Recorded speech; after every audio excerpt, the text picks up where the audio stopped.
Here's a number that should make you feel great, $133,000. That's what this couple makes. She's in marketing. He's in IT combined. They're in the top 25% of American households. They should be relaxed, building wealth, taking real vacations. Instead, they put a car repair on a credit card last month because the savings account couldn't handle it. They're not bad with money. They didn't buy a boat. They did everything right: degrees, careers, house, and a decent school district. And somehow they're one emergency away from panic.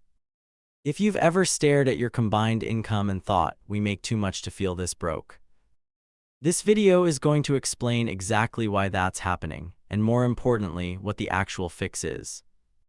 We've been sold a story. The story goes, one income supports a family. Two incomes means double the money. So two incomes should mean double the security, right? Basic math. Except that's not what happened. What actually happened is one of the quietest financial bait-and switches of the last 50 years. And the person who first documented it was Elizabeth Warren back in 2003, a Harvard bankruptcy law professor.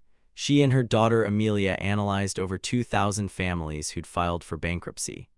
What they found went against everything people assumed. Families with two working parents were more likely to file for bankruptcy than single-income families, not less, more. Working twice as hard, two paychecks coming in, doing everything the modern economy told you to do, and statistically, you're more financially fragile, not less. That's not a personal failure, that's a trap, and you need to understand how it was built before you can get out of it. Let's go back to 1970 for a second, because this is where the story starts and most people get it wrong. In 1970, around 43% of women were in the workforce. The typical middle-class family ran on one income. And here's the part people don't want to believe, that one income was enough, not barely scraping by enough, actually enough. A median single-income family in 1970 could afford a median-priced home, spending roughly 25% of their income on housing, healthcare, a car, public schools that were reasonably well-funded, savings, vacations, breathing room. But here's the part that mattered most: the second income wasn't being used, it was being held in reserve. If the primary earner got sick or lost their job, the stay-at-home parent could enter the workforce. That was the backup plan, an emergency reserve in human form. Now fast forward to today, female workforce participation sits around 57%. Two incomes aren't the exception anymore, they're the baseline. In over 60% of married couples with children, both parents work full-time. We've deployed the emergency reserve as the default operating mode, and here's what that cost us. Let's look at the numbers. Median household income in 2023 was about $74,000. Adjusted for inflation, that's higher than 1970. We're earning more. So why does it feel worse?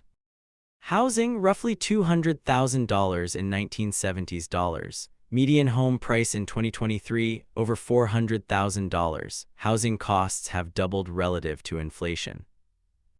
Healthcare per household spending has increased over 600% since 1970. Childcare barely existed as a budget line because someone was home.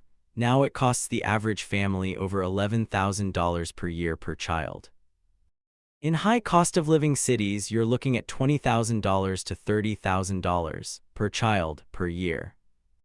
College costs have risen over 1,200% since 1980.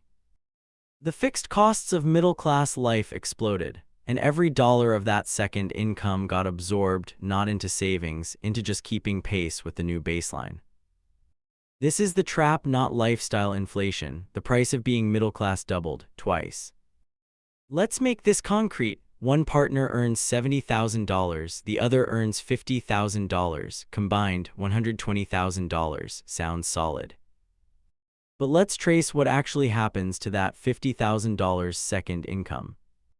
Step 1, taxes. The second income gets taxed at the top of the stack. Federal, state, payroll, you're looking at a 30 to 35% effective tax rate on that second income alone. $50,000 becomes roughly $32,000 to $35,000 take home. Step 2, childcare, around $15,000 per year per child. 2 kids, that's $30,000. Your $50,000 income is now worth $5,000. Step 3, the second commute, gas, maintenance, depreciation, a second car, call it $8,000 total. You're not zero or negative. Step 4, the exhaustion tax. 2 tired people don't cook, they order delivery, they hire cleaners, they pay for convenience because there's no time or energy left. That's easily another $5,000 to $10,000 per year in friction costs. Let's add it up. Someone is away from their kids every day, grinding through traffic, burning their energy, and the household nets $2,000 for the year. That's $8 per workday, $1 per hour. And here's the psychological trap: you still see $120,000 on your tax return. So you buy a house based on $120,000, you take on car payments based on $120,000. The bank approves you for a $400,000 mortgage based on $120,000. And that math only works as long as both incomes keep flowing. Forever, with no illness, no layoff, no burnout, no unexpected anything. This is where Warren's research gets really uncomfortable. The single-income family in 1970 had something the two-income family today doesn't: margin. If the breadwinner lost their job, the stay-at-home parent could find work, stressful but survivable. There was slack in the system. The two-income family has no slack. Both incomes are already fully committed to the monthly fixed costs.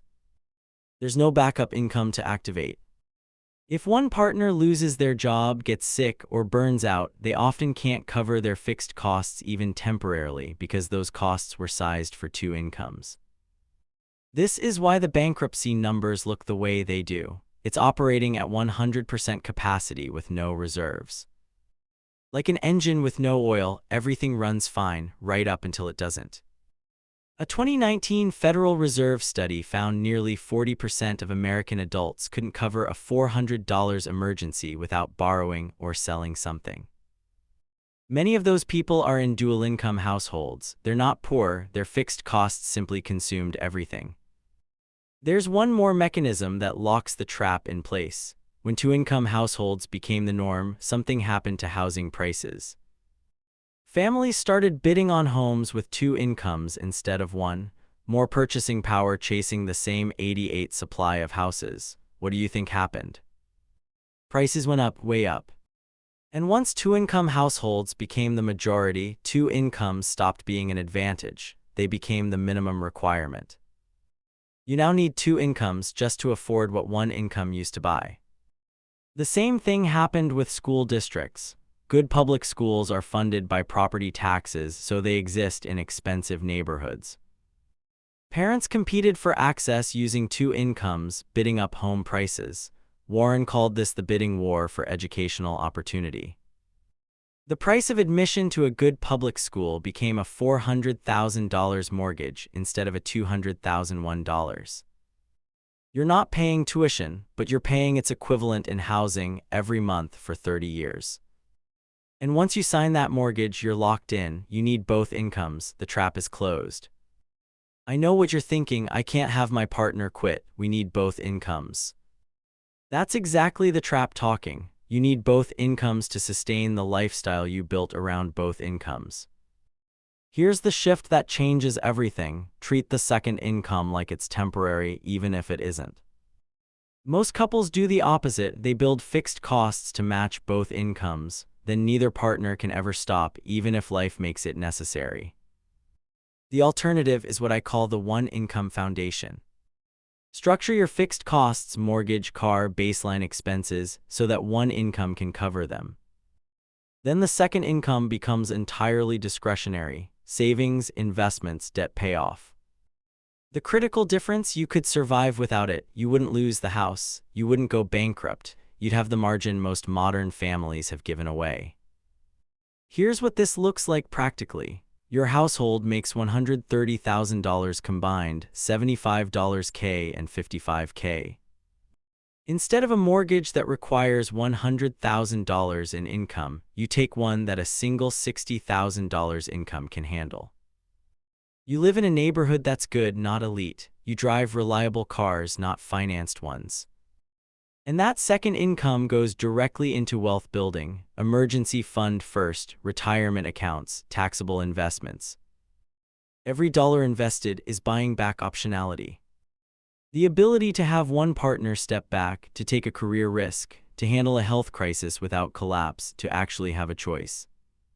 Here's the thing most people miss: it's not really about income, it's about flexibility. Our grandparents on one income had something we've traded away: the ability to absorb a shock, to change direction, to have slack in the system. We traded that flexibility for bigger houses, nicer cars, and the appearance of prosperity. But appearances aren't wealth, cash flow isn't security. And two incomes aren't better than one if both of them are already spent before they arrive. The families who actually build wealth aren't the ones who earn the most. They're the ones who protected their margin, who kept their backup plan in reserve instead of burning it just to keep up. You can earn your way out of a lot of problems, but you can't earn your way out of a trap you don't even know you're in. Now you do.